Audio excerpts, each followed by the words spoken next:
Bangladesh cricket বোর্ডের bank account থেকে 238 কোটি টাকা 238 কোটি টাকা বিভিন্ন ব্যাংকে স্থানান্তরের ইস্যুতে বাংলাদেশ ক্রিকেট বোর্ড যে অফিসিয়াল স্টেটমেন্ট বা প্রেস রিলিজ দিয়েছে, অনেকে সেটাকে মনে করছেন যে বাংলাদেশ ক্রিকেট বোর্ড সভাপতি ফারুক আহমেদকে দায় মুক্তি দেওয়ার একটা প্রেস রিলিজ।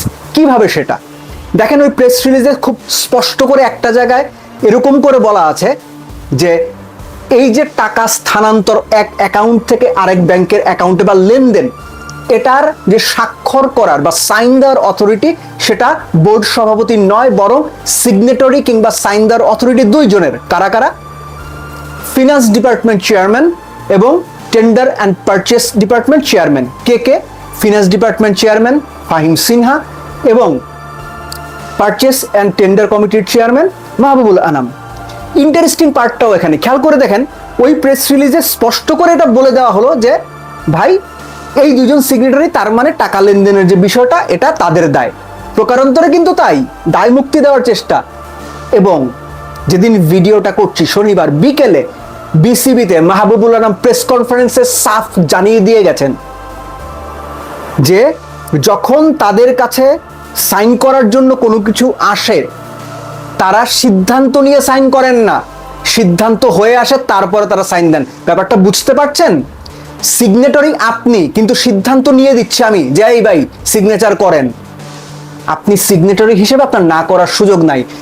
ইন্টারেস্টিং পার্টটাই হচ্ছে এখানে যে বাংলাদেশ ক্রিকেট বোর্ডের সম্মানিত সভাপতি ফারুক আহমেদ তিনি বোর্ডের কাছ থেকে অ্যাপ্রুভাল না নিয়ে, বোর্ডের সব সদস্যের মতামত না নিয়ে তার নিজের একক সিদ্ধান্তে বিসিবির এফডিআর থেকে বিভিন্ন ব্যাংক থেকে টাকা অন্যান্য ব্যাংকে ট্রান্সফার করেছেন বেশি মুনাফার জন্য। দ্যাটস এ গুড থিং যে অন্যান্য ব্যাংক থেকে আপনি ভালো ব্যাংকগুলোতে বা গ্রিন জোনের ব্যাংকগুলোতে বেশি ইন্টারেস্ট রেটে টাকাগুলো রাখছেন, দ্যাট ইজ ফাইন। কিন্তু সেটা করা হয়েছে বোর্ডের সিংহভাগ এক্সিস্টিং যে ডিরেক্টররা আছেন বা যে বোর্ড আছে সেই বোর্ড মেম্বার্সদের অনুমতি আমি বলবো না, তাদের মতামত না নিয়ে। এবং প্রেস রিলিজটা দিয়ে এটা প্রুফ করার চেষ্টা করা হয়েছে যে বোর্ড প্রেসিডেন্টের এতে কোনো দায় নাই, অথচ মাহবুবুল আনামের কথা অনুযায়ী পুরো সিদ্ধান্তটাই ফারুক আহমেদ নিজে নিয়েছেন। এখানে আরেকটা প্রশ্ন উঠছে যে সব মিলে 238 কোটি টাকা, বিসিবি নিজেই বলছে 250 কোটি টাকা ওঠানো হয়েছে, 12 কোটি টাকা বিভিন্ন অপারেশনাল ইস্যুতে তারা তাদের নিজস্ব অ্যাকাউন্টে রেখেছে, কোন ব্যাংক সেটা জানি না, এবং 238 কোটি টাকা 13টা ব্যাংকে স্থানান্তর করা হয়েছে। খেয়াল করেন, এই 13টা ব্যাংকের মধ্যে দুটো ব্যাংকেই স্থানান্তর করা হয়েছে অ্যারাউন্ড 120 কোটি টাকার মতো।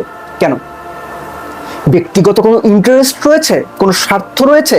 যদি থেকে থাকে, বাংলাদেশের সবার মানে যে ধরনের ক্যারেক্টারিস্টিক্স বা আমাদের সমাজে যে ধরনের বিষয়গুলো আমরা এই ধরনের ক্ষেত্রে দেখি, তাতে যারা প্রশ্ন তুলছেন বা প্রশ্ন করছেন যেখানে ব্যক্তিগত স্বার্থের কারণে বা ব্যক্তিগত সম্পর্কের কারণে কি পার্টিকুলার দুটো ব্যাংকেই সবচেয়ে বেশি টাকা রাখা হলো? ব্যাপারটা খুবই সিম্পল যে এই যে টাকাগুলো লেনদেন হয়েছে বা টাকাগুলো এক ব্যাংক থেকে অন্য ব্যাংকে স্থানান্তর করা হয়েছে সেটা একক সিদ্ধান্তে হয়েছে, বোর্ডের পুরো সিদ্ধান্তে হয়নি। এবং এই কারণেই হচ্ছে এই প্রশ্নগুলো অনেকেই তুলছেন যে সেখানে সম্মানিত বোর্ড সভাপতির পার্সোনাল কোনো ইন্টারেস্ট আছে কিনা। That is the main thing. এবং সবচেয়ে এইখানে যে কি বলা যায় আপনার অগ্রহণযোগ্য পার্ট কিংবা এইখানে সবচেয়ে প্রশ্নবোধক যে পার্টটা, বিসিবির প্রেস রিলিজটাতে বোর্ড সভাপতিকে দায় মুক্তি দেওয়ার চেষ্টা করে দুজন সিগনেটরির কথা সেখানে নাম উল্লেখ করে বলে দেওয়া হলো। ব্যাপারটা এরকম যে তারাই আসলে দায় নেবেন বা তারাই আসলে দোষী। একটা টিম যখন কাজ করে, একটা টিম ওয়ার্কের ক্ষেত্রে আপনার মাঠের পারফরমেন্সের পর শান্ত যদি প্রেস কনফারেন্সে এসে বলেন বা শান্তর কথা যদি বিসিবি অফিসিয়ালি একটা স্টেটমেন্ট হিসেবে দেয় যে ভাই এই ম্যাচে মুশফিক 2 ইনিংসে 4-4 করছে, মুশফিকের জন্য আমরা হারছি, কিংবা ওপেনাররা ভালো করতে পারে না এই জন্য হারছি, এটা কি ক্যাপ্টেনের কাজ হলো? এটা কি একটা টিম হিসেবে কাজ হলো?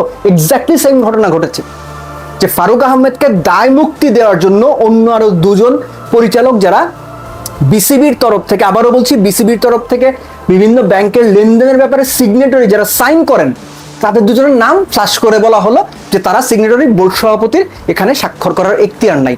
দায় বাঁচানো, দায় এড়ানো, পিঠ বাঁচানো, দায় মুক্তি দেওয়া খুবই বাজে একটা প্র্যাকটিস, খুবই অপেশাদার একটা প্র্যাকটিস।